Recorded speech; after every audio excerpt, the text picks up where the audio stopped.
नमस्कार दोस्तों, आपका स्वागत है हमारे यूट्यूब चैनल फार्मा लेक्चर्स में। आज हम पढ़ेंगे फिजिकल फार्मास्यूटिक्स की यूनिट नंबर 2 में डिटर्मिनेशन ऑफ विस्कोसिटी के बारे में कि कैसे हम डिटरमाइन कर सकते हैं विस्कोसिटी हमारे किसी भी फ्लूइड की। कुछ इंस्ट्रूमेंट्स होते हैं जिन्हें यूज़ किया जाता है विस्कोसिटी को डिटरमाइन करने के लिए, जिन्हें सिंगल पॉइंट विस्कोमीटर में डिवाइड किया जाता है और मल्टीपल पॉइंट विस्कोमीटर में डिवाइड किया जाता है।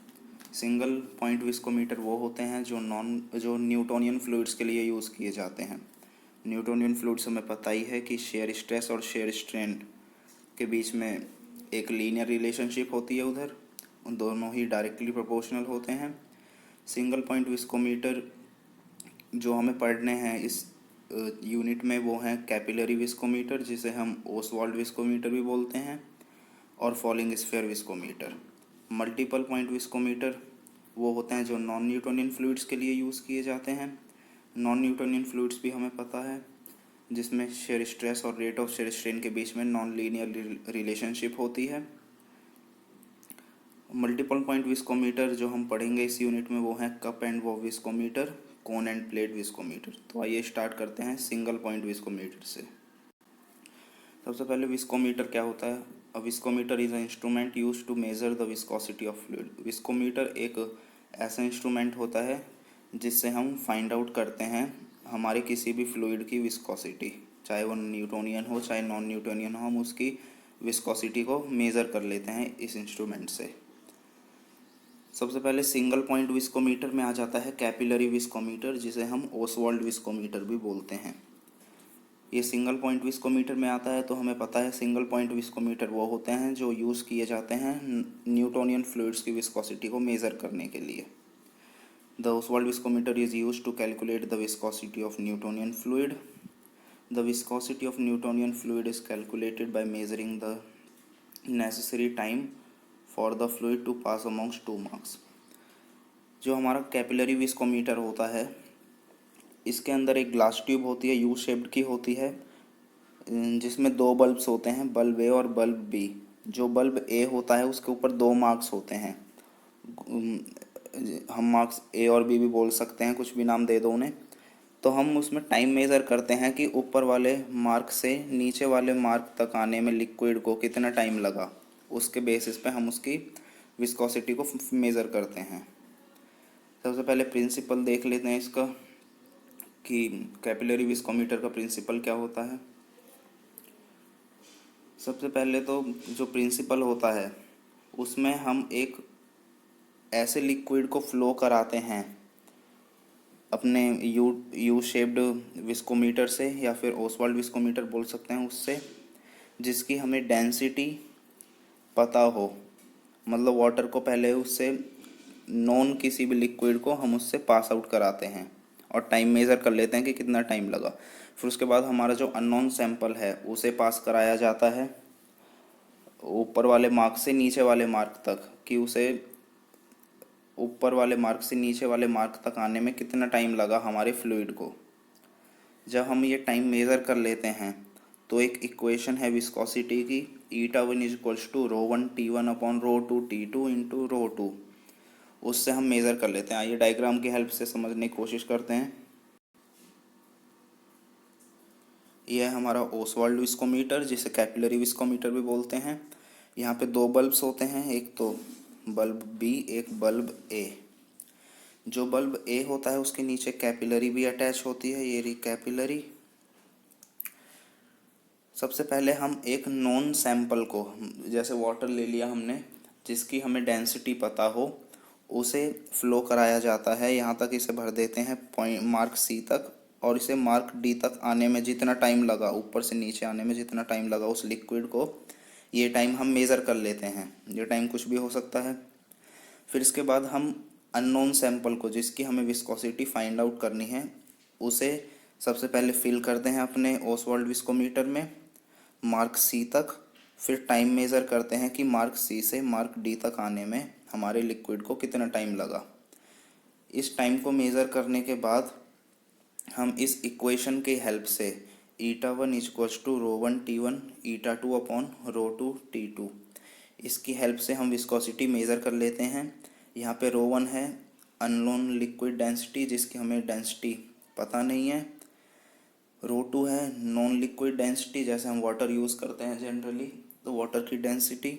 T1 है time flow of unknown liquid, T2 है time flow of non liquid कि कितना टाइम लगा मार्क सी से मार्क डी तक आने में हमारे फ्लूइड को। η2 है नॉन लिक्विड विस्कोसिटी और η1 हमें पता ही है अननोन लिक्विड विस्कोसिटी जो हमें मेज़र करनी है यहाँ पे। दोस्तों होप आपको ये आसानी से समझ आ गया होगा। एडवांटेजेस हैं इसके, measure precise viscosity of fluids, ये बिल्कुल प्रिसाइज वैल्यू हमें मेज़र करके प्रोवाइड कराता है फ्लूइड्स की। स्मॉल और इजी मेथड होता है, इनएक्सपेंसिव होता है मतलब लो कॉस्ट होती है, इजी टू यूज़ सिंपल होता है, इजीली इसे यूज़ कर सकते हैं। और एक और इसमें एडवांटेज आप लिख सकते हैं कि इसे यूज़ किया जाता है न्यूटोनियन फ्लूइड्स की विस्कोसिटी को मेज़र करने के लिए।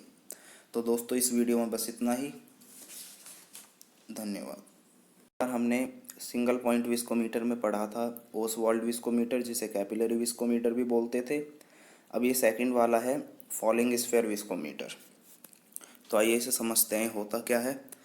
सबसे पहले तो ये सिंगल पॉइंट विस्कोमीटर है तो इसे न्यूटोनियन फ्लूइड्स के लिए यूज़ किया जाएगा। तो falling sphere viscometer is used for Newtonian systems.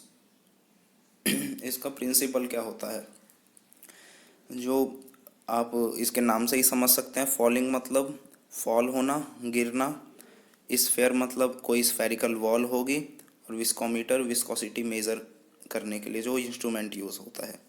तो मतलब नाम से आप समझ सकते हैं कि यहाँ पे एक स्फेरिकल बॉल होगी जिसे हम फॉल कराएंगे ऊपर से नीचे आने में एक विस्कोमीटर के अंदर, और उससे हम विस्कोसिटी मेज़र करेंगे। तो इसका प्रिंसिपल ये होता है कि यहाँ पे एक स्फेरिकल बॉल होती है या फिर स्टील बॉल बोल सकते हो आप, वो वर्टिकली हम ऊपर से उसे फॉल कराते हैं नीचे तक किसी भी अननोन सैंपल में जिसकी हमें विस्कोसिटी मेज़र करनी है उस सैंपल के अंदर, और टाइम मेज़र कर लेते हैं कि उसे ऊपर से नीचे आने में कितना टाइम लगा, उसकी हेल्प से हम मेज़र कर लेते हैं। तो आइए इसे समझते हैं इसमें है क्या क्या।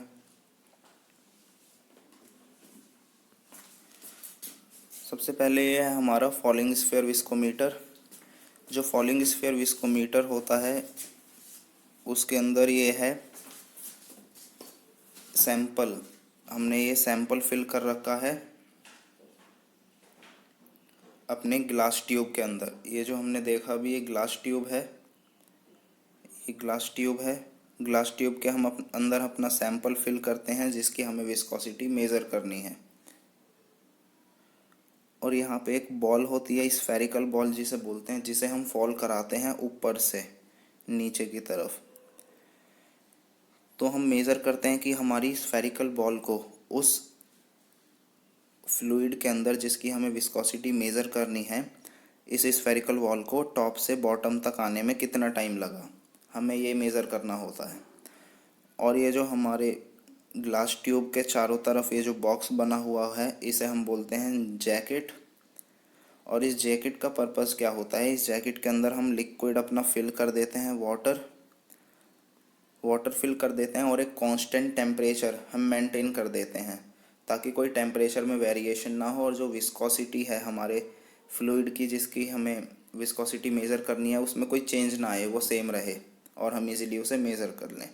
तो जैकेट का पर्पज़ हमें पता चल गया, कांस्टेंट टेम्परेचर प्रोवाइड करने के लिए।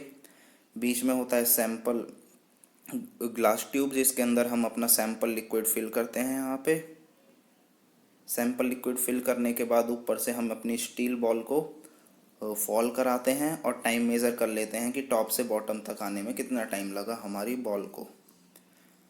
यहीं वो लिखा है, आप देख सकते हैं, the sample and ball is placed in the inner glass tube.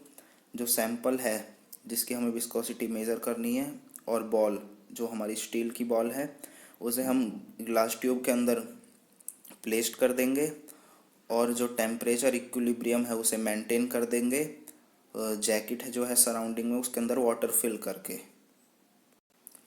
यहाँ पे है the tube and jacket are then inverted which effectively places the ball at the top of the inner glass tube. जैसे ये jacket थी, ये हमारी glass tube थी, glass tube के अंदर यहाँ पे बॉल थी। तो जब हमने बॉल प्लेस करी थी अपनी ग्लास ट्यूब के अंदर तो वो ग्रेविटी की वजह से नीचे आ गई थी। यहाँ पे हमने सैंपल लिक्विड अपना फिल कर रखा था, तो ग्रेविटी की वजह से हमारी बॉल नीचे आ गई थी। तो हम इसे अपने को एपरेटस को इन्वर्ट कर देते हैं। इन्वर्ट कर देंगे तो जो बॉल है वो हमारी ऊपर आ जाएगी और टाइम मेज़र कर लेंगे हम टॉप से इसे बॉटम पे फिर से आने में। तो ये यही लिखा है, the tube and jacket are then inverted, उसे इन्वर्ट कर देंगे, उल्टा कर देंगे, और तो बॉल हमारी टॉप पे चली जाएगी। और जो टाइम है बॉल को टॉप से बॉटम तक आने में वो हम मेज़र कर लेंगे। विस्कोसिटी का यहाँ पे फॉर्मूला होता है eta is equals to T S B minus S F into B. Eta होता है विस्कोसिटी हमारे अननोन सैंपल की, जिसके अंदर हमने अपनी स्टील बॉल को फॉल किया है। टी है टाइम जो बॉल को टॉप से बॉटम पे आने में लगा है। एस बी और एस एफ है स्पेसिफिक ग्रेविटी बॉल की और फ्लूइड की, और बी है हमारा इंस्ट्रूमेंट कांस्टेंट, ये इंस्ट्रूमेंट के कांस्टेंट वैल्यू रहती है।